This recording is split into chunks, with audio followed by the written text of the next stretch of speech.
নমস্কার বন্ধুরা, অর্চনা রান্নাঘরে আপনাদের সবাইকে স্বাগত। আজকে পালং শাকের একটা সুন্দর রেসিপি আপনাদের সাথে শেয়ার করব। তাহলে চলুন দেখে নিই রেসিপিটি। সবার প্রথমে কড়াইয়ে তেল দিয়ে তেলটা খুব ভালো করে গরম করে নেব। তেলটা গরম হয়ে গেলে এর মধ্যে দিয়ে দেব 5 ফোড়ন। 5 ফোড়নটা ভাজা হয়ে গেলে এর মধ্যে একটা কেটে রাখা আলু দিয়ে আলুটা ভালো করে ভেজে নেব।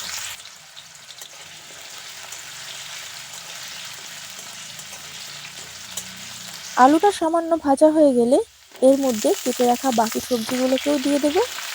আর সবজির মধ্যে আমি এখানে নিয়েছি বেগুন, শিম, মটরশুঁটি আর নিয়েছি গাজর। এবার সব কিছুকে হালকা ভেজে নেব।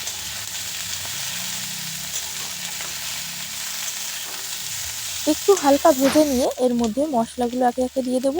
দিয়ে দেব স্বাদ অনুযায়ী নুন, 1 চা চামচ হলুদ গুঁড়ো, 1 চা চামচ জিরে গুঁড়ো আর 1/2 চা চামচ লঙ্কা গুঁড়ো।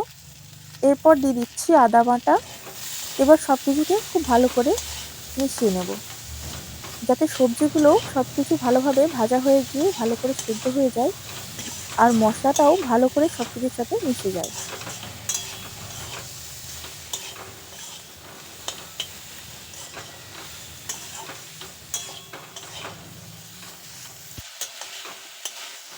সবজিগুলো 2 মিনিট মতো ভেজে নিয়েছি।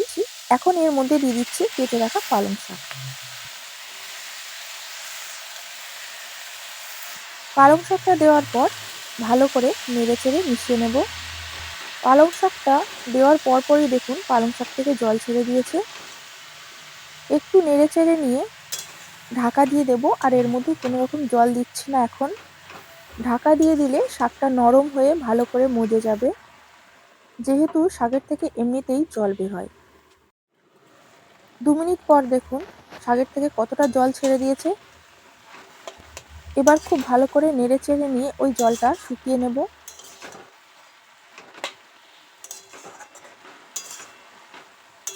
জলটা একটু টেনে এলে এর মধ্যে কিছুটা জল দিয়ে দেবো। আমি এখানে 1/2 বাটি জল দিলাম, যাতে সব কিছু খুব ভালো করে সেদ্ধ হয়ে যায়। খুব বেশি জল দেওয়ার দরকার নেই, এমনিই অনেকটা সেদ্ধ হয়ে গেছে।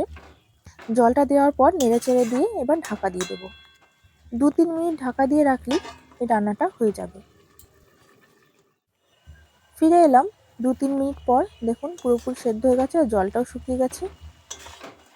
এই সময় আলুগুলো একটু ভেঙে দেব, যাতে তরকারিটা একটু গাঢ় হয়, তাহলে খেতে ভালো লাগবে।